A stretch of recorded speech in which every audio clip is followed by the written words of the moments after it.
નેત્રંગમાં આજે દિલ્હીના મુખ્યમંત્રી અરવિંદ કેજરીવાલ અને પંજાબના મુખ્યમંત્રી ભગવંત માન આજે જનસભાને સંબોધન કરવાના છે.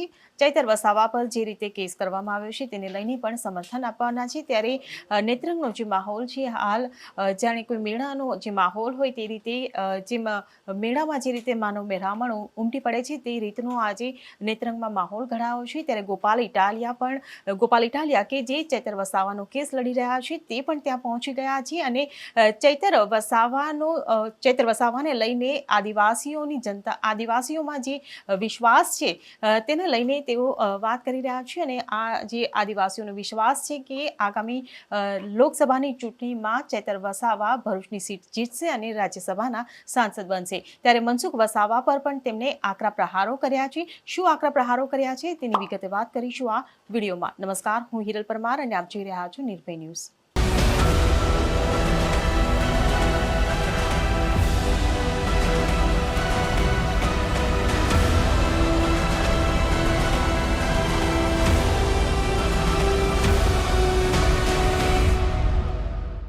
ચૈતર વસાવાનો જે કેસ લડી રહ્યા છે તે આ પાર્ટીના નેતા અને ચૈતર વસાવાના વકીલ ગોપાલ ઇટાલિયા પણ હાલ નેત્રંગ ખાતે ઉપસ્થિત છે. તેમની સાથે જ્યારે વાત કરવાનો સંપર્ક કર્યો ત્યારે તેમણે મનસુખ વસાવા પર આકરા પ્રહારો કર્યા છે. આ પહેલા તેમણે આદિવાસી જનતામાં જે ચૈતર વસાવાને લઈને જે વિશ્વાસ છે તે વિશ્વાસ જણાવ્યો છે. તેમના કયા અનુસાર ભલે આગામી લોકસભાની ચૂંટણી હજુ લડવાની બાકી છે પરંતુ ચૈતર વસાવાને લઈને આદિવાસી જે જનતા છે દેડિયાપાડાના જે લોકો છે આ તમામ લોકોએ ચૈતર વસાવાને રાજ્યસભાના સાંસદ માની લીધા છે, જાહેર કરી દીધા છે તેવી તેમણે વાત કરી છે. આ સાથે જ તેમણે મનસુખ વસાવા પર આકરા પ્રહારો કર્યા છે. મનસુખ વસાવા કે જે ચૈતર વસાવા સામે એક ટક્કરના ઉમેદવાર છે.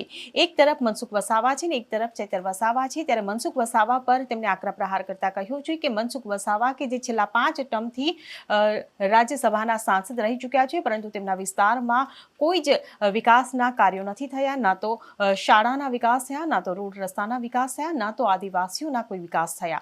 ત્યારે આ વિકાસની વાતોને લઈને તેમને CR પાટીલને પણ વચ્ચે લઈ આવ્યા હતા. તેમણે એવું પણ જણાવ્યું છે કે આ ભાજપની સરકાર છે ને ભાજપની સરકારમાં જો નકલી કચેરીઓનું જ્યારે કૌભાંડ સામે આવે છે, નકલી કચેરીઓ હોય કે નકલી ડોક્યુમેન્ટ હોય કે નકલી ભરતીઓ હોય, આ તમામ મુદ્દાને આવરીને તેમણે એવો કટાક્ષ કર્યો છે કે જ્યારે નકલીની રાજનીતિ ભાજપમાં થઈ રહી હોય છે ત્યારે આ નકલીની રાજનીતિ પર CR પાટીલના તે લોકોને આશીર્વાદ મળે છે ને જ્યારે આ પાર્ટીના નેતાઓ જ્યારે અસલી કામગીરી કરતા હોય છે ત્યારે તેમની પાછળ ઈડીનું સમન્સ મોકલવામાં આવે છે. વધુમાં તેમણે મનસુખ વસાવા પર અને ભાજપની રાજનીતિ પર શું આક્ષેપો કર્યા છે તે સાંભળો.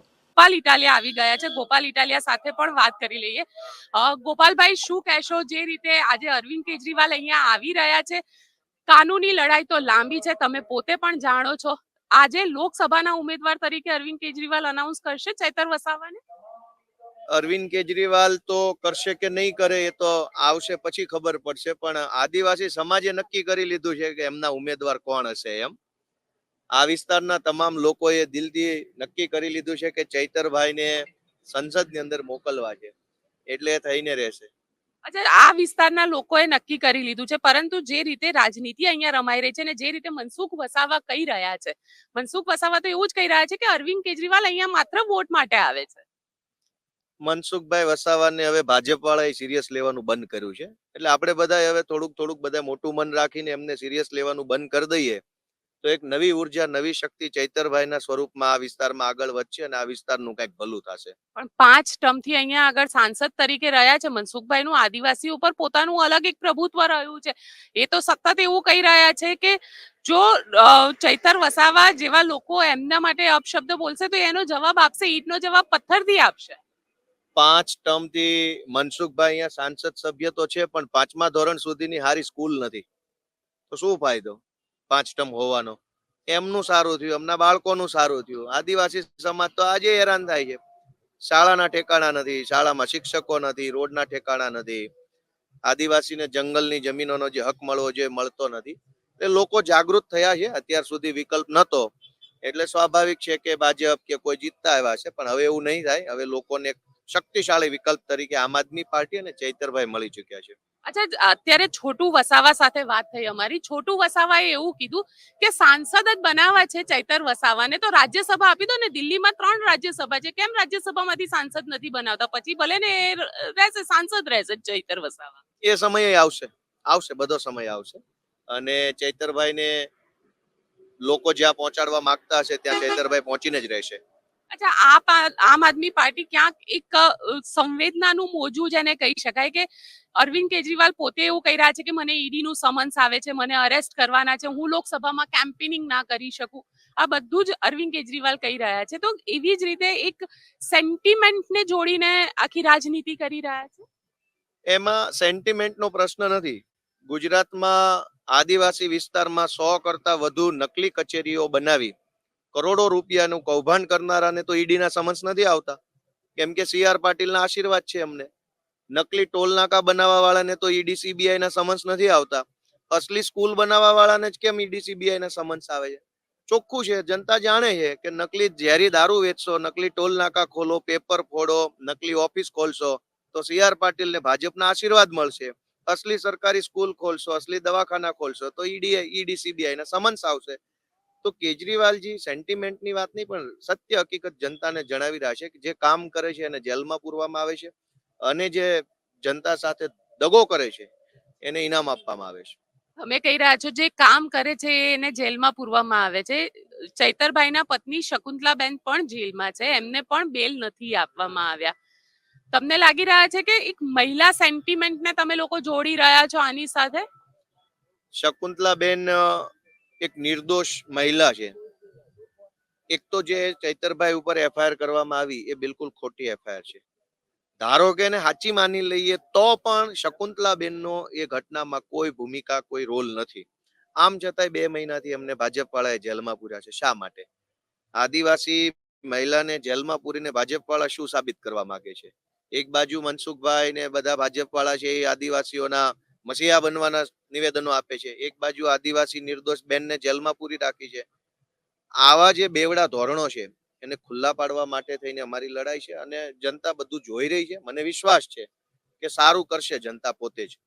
અચ્છા, તમને કારણ કે જે રીતે બીજેપી છે એ એની પ્લાનિંગ, ઇલેક્શન પ્લાનિંગ સ્ટ્રેટેજી માટે જાણીતી છે અને એક નવી વસ્તુ એવી જાણવા મળી કે અત્યાર સુધી જેટલા બી આ ભરૂચ ડિસ્ટ્રિક્ટ લોકસભાને લઈને જેટલા પણ બીજેપીમાં ઇન્ટરનલ ડિસ્પ્યુટ હતા ક્યાંક એને સોલ્વ કરી દેવામાં આવ્યા છે.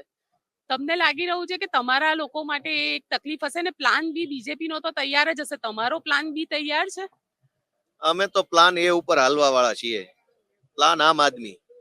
નાના માણસ પાસે જઈશું, એને અમારી વાત કરીશું, અમારો વિચાર સમજાવીશું, અમારી લડત શું છે એ જણાવીશું અને વિનંતી કરીશું કે બદલાવમાં સાથ આપો. એટલે અમે હંમેશા પ્લાન A આમ આદમી નાના માણસની સાથે રહી નાના માણસના સહયોગથી મોટા સારા કામો કરવા માટેનો પ્લાન લઈને ચાલીએ છીએ.